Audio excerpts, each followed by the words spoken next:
गोलू और मीरा ने उस भयानक रात के बाद ठान लिया था कि वे कभी भी कबाड़ की दुनिया के पास नहीं जाएंगे। हालांकि पर तीनों दोस्तों के दिमाग में उस दुकान की रहस्यमयी रात अभी भी ताज़ा थी। वे चाहकर भी उस दुकान की डरावनी आवाजों, गुड़िया की हंसी और शीशे में उभरती परछाई को नहीं भूल पा रहे थे। एक दिन गांव में कुछ अजीब होने लगा।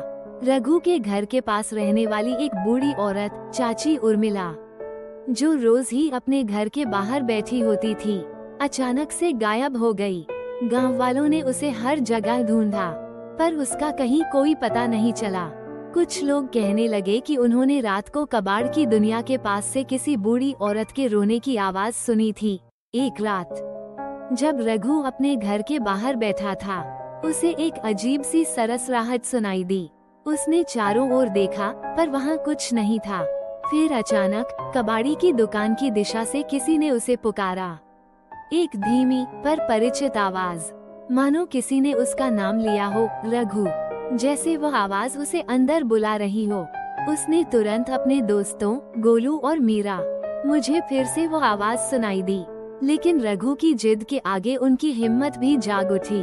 तीनों ने फिर एक बार कबाड़ी की दुकान जाने का फैसला किया, लेकिन इस बार वे सावधान थे।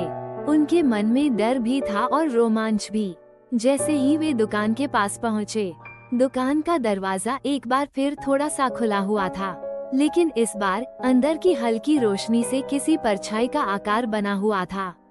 उस परछाई को देखकर तीनों के रोंगटे खड़े हो गए। रघु ने अंदर कदम रखते हुए कहा, "का कौन है वहाँ?" उर्मिला चाची, और एक ठंडी हवा का झोंका पूरे कमरे में फैल गया। उस आवाज ने धीरे से कहा, "मुझे आजादी चाहिए।" ये तो उर्मिला चाची की आवाज लगती है। दुकान का एक कोना खुद ब खुद रोशनी से जगमगा उठा और वहाँ 3 पुराने बक्से रखे हुए थे। उन बक्सों में से एक बक्सा धीरे धीरे खुलने लगा। तीनों ने जब उस बक्से के पास जाकर देखा, जिस पर कुछ लिखा हुआ था, रघु ने उस कागज को उठाकर पढ़ा। जिसने भी इस दुकान के रहस्यों को जाना, उसकी आत्मा यहीं कैद हो गई। हर कोई जिसे आजादी चाहिए, मतलब हमें भी 3 चुनौतियों का सामना करना पड़ेगा। पहली चुनौती शुरू होती है। दुकान की दीवार पर लगे सारे पुराने चेहरे एक एक करके हिलने लगे। हर चेहरा तीनों की तरफ ऐसे देख रहा था जैसे कोई अनजानी दुनिया की ताकत उन पर नजरें गड़ा रही हो।